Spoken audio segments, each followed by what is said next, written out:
Financial accounting के अंतर्गत हम आज थर्ड यूनिट का चैप्टर पढ़ रहे हैं, इंश्योरेंस क्लेम। इंश्योरेंस क्लेम जैसा कि आप लोग जानती हैं कि बीमा संबंधी जो दावे किए जाते हैं उन्हें इंश्योरेंस क्लेम कहा जाता है। ये इंश्योरेंस क्लेम व्यक्ति के जीवन का भी हो सकता है, वस्तु के व्यापार से संबंधित हो सकता है, व्यापार के केवल स्टॉक के संबंध में हो सकता है, पूरे व्यवसाय से संबंधित हो सकता है, व्यवसाय के बिल्डिंग के संबंध में हो सकता है, या अन्य किसी प्रकार के भी इंश्योरेंस हो सकते हैं। आज जो हम पढ़ने वाले हैं वह हम व्यवसाय के अंतर्गत जो स्टॉक रखा हुआ होता है उसके संबंध में पढ़ते हैं।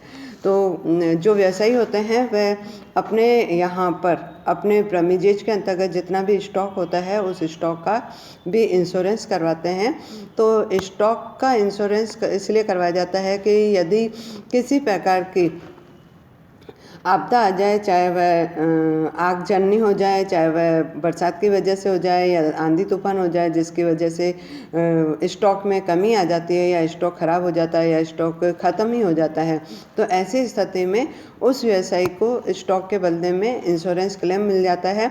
तो जो व्यवसायी होता है वह अपने यहाँ किसी प्रकार का जो भी स्टॉक उसके व्यवसाय से संबंधित है उसका इंश्योरेंस करवा सकता है। और यदि किसी प्रकार की कोई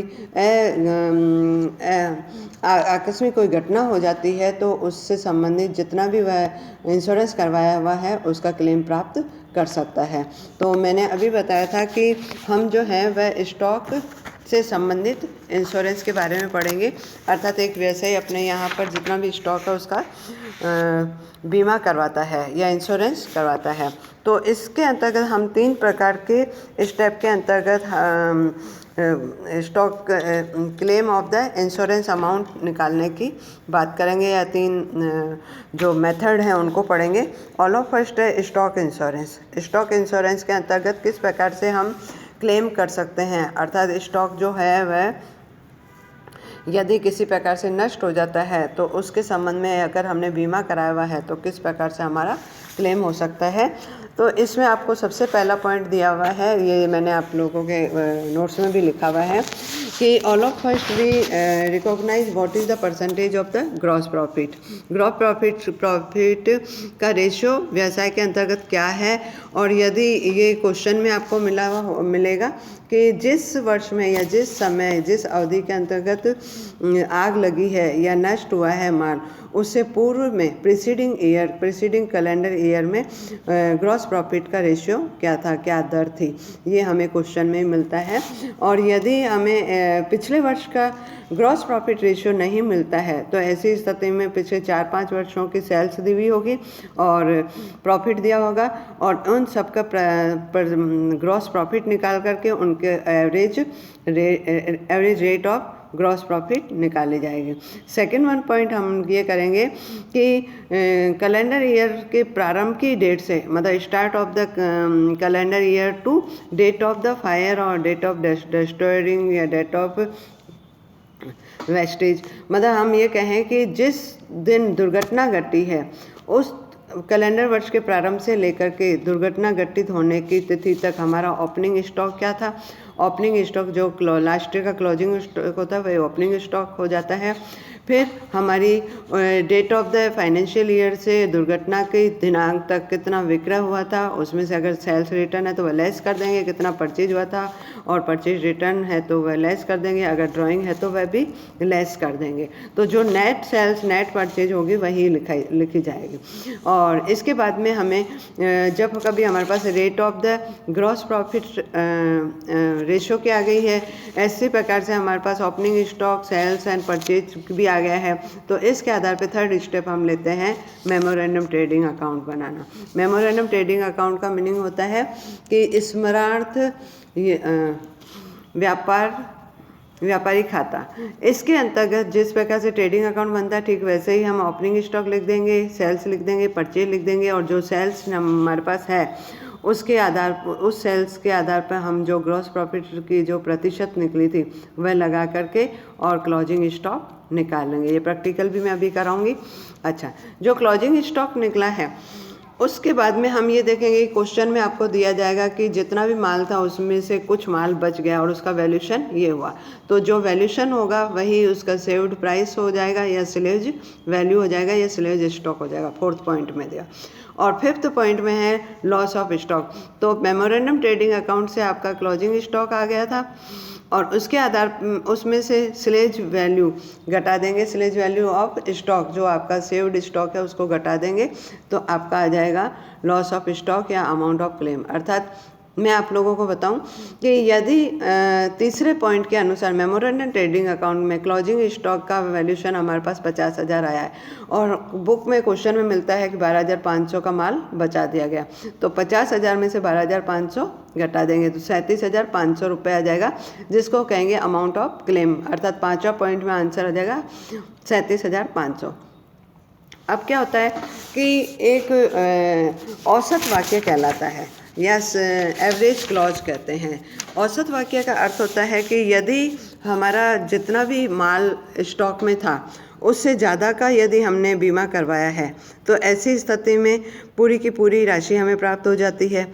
और यदि हमारा जितना भी स्टॉक प्राय रहता है और उससे कम हमने इंश्योरेंस करवाया है तो उसको अंडर इंश्योरेंस कहते हैं। जब अंडर इंश्योरेंस की स्थिति आती है तो क्लॉज वैल्यू एवरेज क्लॉज की बात भी आती है। और एवरेज क्लॉज के संबंध में आपको ये बता दें कि जैसे किसी क्वेश्चन में ये दिया हुआ हो कि 50,000 रुपये का स्टॉक 50,000 रुपये का स्टॉक था और हमने केवल 40,000 रुपये का ही इंश्योरेंस करवाया है, तो 40,000 का इंश्योरेंस 50,000 की कंपैरिजन में कम हुआ, तो इसे हम कहेंगे अंडर इंश्योरेंस। और जब हम इसके आधार पर जब अंडर इंश्योरेंस हुआ तो हम क्लेम की राशि का जो फॉर्मूला अप्लाई करेंगे वो करेंगे insured amount upon insurable amount into loss of stock. Loss of stock आपका ई पॉइंट से आएगा। तो इस प्रकार से हमें क्वेश्चन सॉल्व करना है पहले बिंदु के अनुसार, मतलब determination of insurable claim for stock. तो इसके संबंध में मैं नेक्स्ट पेज पर आपको क्वेश्चन भी करवा रही हूँ। आपको कह रहा है कि फायर ऑकर ऑन 15 सितंबर 2017 in godown of Hari, the rate of gross profit 30%, salvage stock value 1800 रुपये, ascertain the amount of insurance claim from the following information. आपको ये सारी सूचना दी हुई है कि 30% आपको ग्रॉस प्रॉफिट रेशियो दिया हुआ है, 1800 आपके स्लेज वैल्यू। तो आपकी आग जो लगी है वह आपकी आग लगी है 15 सितंबर 2017, जबकि हमारा फाइनेंशियल ईयर जो स्टार्ट हुआ है स्टॉक ऑन 1 अप्रैल 2017, अप्रैल 1 में। तो ओपनिंग स्टॉक आपके 12,650 हो जाएंगे। परचेज कह रहा है 1 अप्रैल से till date of the fire, purchase में 25,200 में से आपको लेस करके करना है अगर आपने किसी प्रकार का परचेज रिटर्न किया है या आपने ड्राइंग की है, तो वह नीचे क्वेश्चन में जैसे आएगा वैसे कर लेंगे। उसके बाद में वेजेज एंड मैन्युफैक्चरिंग एक्सपेंसेस दे रहा है 30,000 जो आपको ट्रेडिंग अकाउंट में लिखना है, मेमोरेंडम ट्रेडिंग। सेल्स भी दे रहा है आपको 78,000 और फिर आपको कह रहा है goods personally use by proprietor 1 अप्रैल 2017, तो ये आपकी ड्राइंग हो जाएगी। तो परचेज में से घट जाएगी 25,200 में से 1250 घटा दीजिए।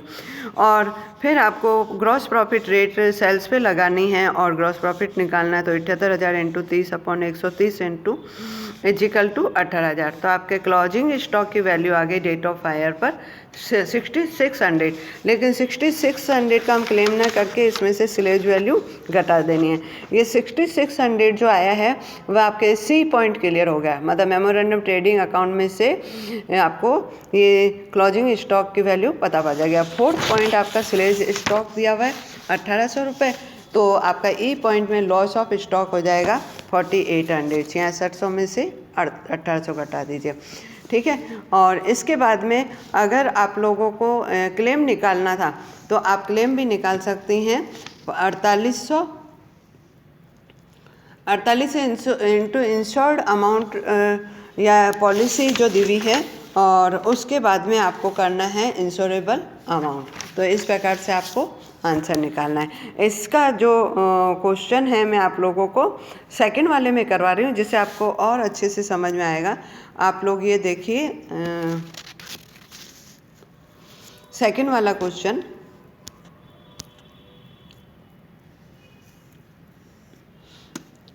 अच्छा सॉरी, मैंने ना आपको फर्स्ट इलस्ट्रेशन इसमें डॉक्यूमेंट में नहीं दिया है, लेकिन सेकंड इलस्ट्रेशन आप देखिए।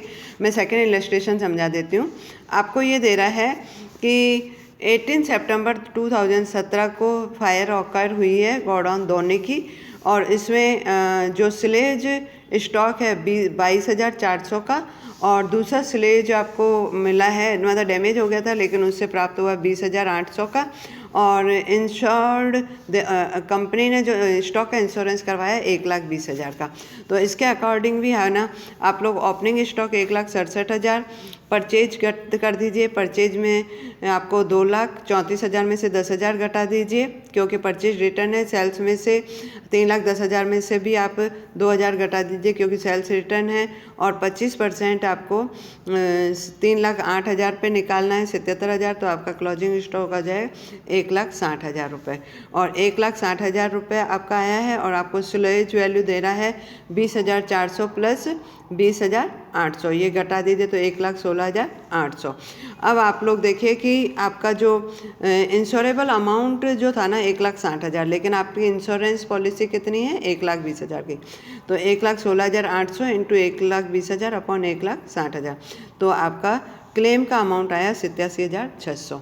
तो इस प्रकार से आपको क्वेश्चन करने हैं। अभी एक क्वेश्चन और करवा देती हूँ। इसमें ऐसा होता है कि कभी कभी क्या होता है कि जो ट्रेडर है या व्यवसायी है, वह अपना जो ओपनिंग और क्लोजिंग स्टॉक होता है उसको कम या तो कम वैल्यू पे दिखाता है या ज़्यादा वैल्यू पे दिखाता है। यदि ऐसा क्वेश्चन में आ गया है कि स्टॉक को कम वैल्यू पर दिखाया गया है या ज़्यादा वैल्यू पे गया, तो उसको बिल्कुल रेक्टिफाइड करके सही वैल्यू पे लाना होता है, और उसके बाद में हमें क्वेश्चन सॉल्व करना पड़ेगा। तो जब कभी ऐसा हो तो मेमोरेंडम ट्रेडिंग अकाउंट बाद में बनाना, क्योंकि मेमोरेंडम ट्रेडिंग अकाउंट में ओपनिंग स्टॉक लिखा जाता है। तो ओपनिंग स्टॉक जो होगा वह जो है, जैसे कि इस क्वेश्चन के अकॉर्डिंग आपको ये कह रहा है कि stock on 1 April 2016 purchase less return 2016, फिर सेल्स 2016, फिर 17। आपको 16 की और 17 की दोनों इन्फॉर्मेशन दे रहा है। तो आपको पहले 16 के आधार पर अपना स्टॉक बिल्कुल जस्टिफाइड करना है। अगर 10% कम पे दिखाया गया है तो ओपनिंग स्टॉक आपको 72,000 दिखाया गया है, लेकिन इसको ये 100% पे लाना पड़ेगा, क्योंकि 10% से कम दर्शाया जाता है। तो हम कह देंगे 90% पे 72,000, तो 100% पे 80,000। फिर परचेज आपको दे रहा है 2,80,000। सेल्स आपको दे रहा है 4 लाख रुपए। तो आप लोगों को ग्रॉस प्रॉफिट की जो रेट दी हुई है वह आपको दे रहा है ग्रॉस प्रॉफिट रेट के अनुसार। क्लोजिंग स्टॉक आपको दे रहा है ये 45,000। तो इसके आधार पर आपकी ग्रॉस प्रॉफिट की रेट नहीं निकल के, बल्कि इस